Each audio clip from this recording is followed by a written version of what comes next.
We're calling this the Enzo Maresca derby. Leicester City take on Chelsea this weekend. Bad news for Chelsea though, because their captain Reece James has suffered another injury setback and he'll miss this weekend's Premier League clash at the King Power. The defender only recently returned to action after missing the start of the season. Manager Enzo Maresca says it's hugely frustrating for both the club and the player. I know that it's not easy, but if every time he's getting an injury become hard for him, it's for me it's even worse. He has to accept that, and he has to try to avoid as much as he can. But sometimes things happen, even if you want to avoid that. As I said, this weekend is not available. Hopefully, it can be the next one. Or anyway, now we start to play every 3 days, so probably it's difficult that he could be available for. Anyway, conference game is not in the squad at the moment. He's in the squad, but he's not playing. But hopefully, he can be available soon.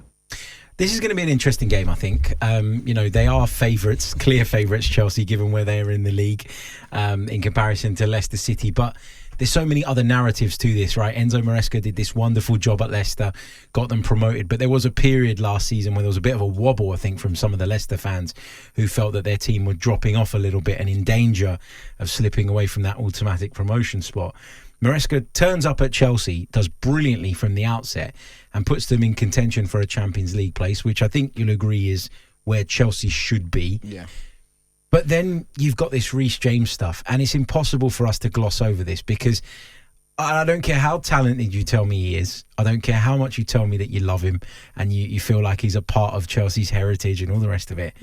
The guy's never fit. No. There comes a point where you have to move on from players like this and you can't let your heart rule here. You have to go with your head, and your head must be telling you by now, Kweku, that Reece James cannot hack it at this level. Do you know what? When I got sent the run order by producer Jeremy, I was surprised we were even talking about it because genuinely, amongst Chelsea fans, this isn't really even the news line. Like, Reece James being injured is nothing new. We're like... Yeah, but we want you to say that he's finished. That's why it's a line. We want you to say it, Kweku. But we can see that the guy can't play more than 2 or 3 games in a row. Maresca came out and said he can only play 1 game a week. Like, we know what the deal is with Reece James. He is consistently injury prone because of his gait, because of his build, because of the way that he runs, and because of the kind of footballer that he is. He's always going to be injured. Those hamstrings just aren't going to hold up. And when you say give up, what do you want Chelsea to do? Because who's going to buy Reece James? So it's a case of he's going to be around. He's our club captain. When they appointed him club captain, I said at the time that's not the right decision for a player that can't stay fit, and he's not the most vocal either. But he's going to be a Chelsea player, and if he can play, he'll play. If he can't play, Malagusto will play, and that's what we've got to deal with. And maybe manage a situation like a Ledley King situation. When we've got him in, he's available. He's one of the best players in the world in this position. When he's not, he doesn't play. With him sort of consistently out, and obviously Enzo Fernandez not having the best of times, who's the captain now? Who's the leader? And I'm not talking about who's going to wear the armband because that will get passed on to someone, right? We know that, but who's the leader in this Chelsea team? Are there a group of leaders? Is there any standout leader? Because I look through that team and I just don't see one, and I worry that when we get to the business end of the season, that could come back to bite Chelsea. Yeah, that's a concern. We're the youngest team in the Premier League by a couple of years. And you can see that clear leadership void. Lost a lot of vocal players in the dressing room over the last couple of seasons. Jorginho, Azpilicueta, Thiago Silva. And so we've got players trying to make their way and find their feet.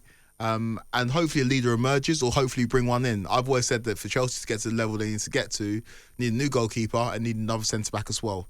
Maybe that commander centre-back that we do bring in eventually will be that leader. But you're right, we lack that at the moment in the dressing room. And you can see that naivety when we play. There were some fouls that we've given away against Arsenal that were just silly. There's some players that get themselves booked consistently and don't know how to toe that line. And it's a far cry for a Chelsea team that used to contain Lampard, Terry, Drogba, Cech, Ballack, Essien, leaders, captains. And we don't have that. And so we're trying to find our way. It's still a baby kind of Chelsea team. And remember Mourinho back in the, I think it's 13-14 season, where people were trying to make Chelsea title contenders, and he goes, and this is where the specialist and failure thing came from, by the way, when Wenger was saying that Mourinho's too scared to say his team were in the title race. And Mourinho said, we've got baby horses here. This is a baby horse. It needs to be nurtured, needs to be fed. And next season, that's when you'll see a fully grown horse. And I think that's the case for this season. Chelsea are in a very good position, third in the Premier League. What I worry about, Harry, what I really worry about is I look at the fixture list. It's very favourable to Chelsea between now and the 25th of January when we play against Man City. I think by that date, when that date rolls around, people will be saying that Chelsea are in a title race. We will be firmly in the top 4. We might even be second. I looked at the fixture, I said we should win most of those. Yep. And I want people to realise that we're not in a title race. Despite the fact that you're below us in the league, you're in the title race. Liverpool are in the title race. Man City are in the title race. Chelsea are not. I love the way you got the specialist in failure comment in there. Like you know, Chelsea fans hold that up as some sort of trophy, but Arsene Wenger manhandled Jose Mourinho on the sidelines. I'll have you know, we manhandled he him on the absolutely pitch. did. Yeah, maybe, but Arsene Wenger got his way there. I do want to touch on Kiernan Dewsbury-Hall, a player that Enzo Maresca brought with him from Leicester to Chelsea. He's barely had a kick though. Was that someone trying to bring an ally with him? Was the manager, was the coach, head coach, whatever his title is, was he trying to bring an ally with him, someone that could help him implement his style, and then very quickly realised he's not at the level? He's not at the level, and it was a weird one. Again, when you're a fan, you try to buy into every signing. Yeah, I can see it working. He's just not of the level. He's played in the Carabao Cup. He's played in the Conference League. In the Carabao Cup, he was poor against Newcastle away from home, played on the right-hand side, and that's not his strongest position. I don't really know what his strongest position is. And unfortunately for him, I think that in January, a move maybe back to Leicester, or loan maybe with an option to buy, is the best course of action. Leicester fans are going to have him back. They're big fans of him still. Yep. And I just can't see it working out at Chelsea. What I do want to point to, and it's off the back of watching Arsenal versus Chelsea or Chelsea versus Arsenal, I looked at David Raya. I said, that's the level. That's the standard. And I don't think many people would have said that when he was at Brentford. Of course, he was a very good keeper, but when he went to a better team, he raised his level. He's upped it this season massively. Mate, how good is he? I saw him in the flesh for the first time this season. I said, you're proper.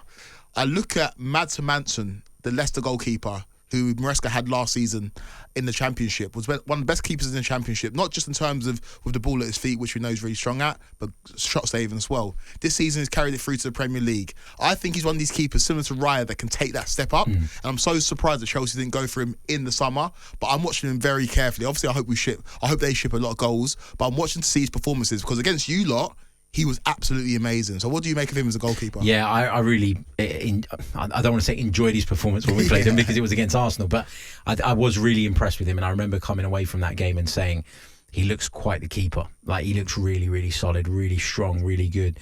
And I'll be surprised if he's at Leicester come the end of the season. What was he good at when you watched him? Was it just a shot stopping? It was shot stopping on that particular day.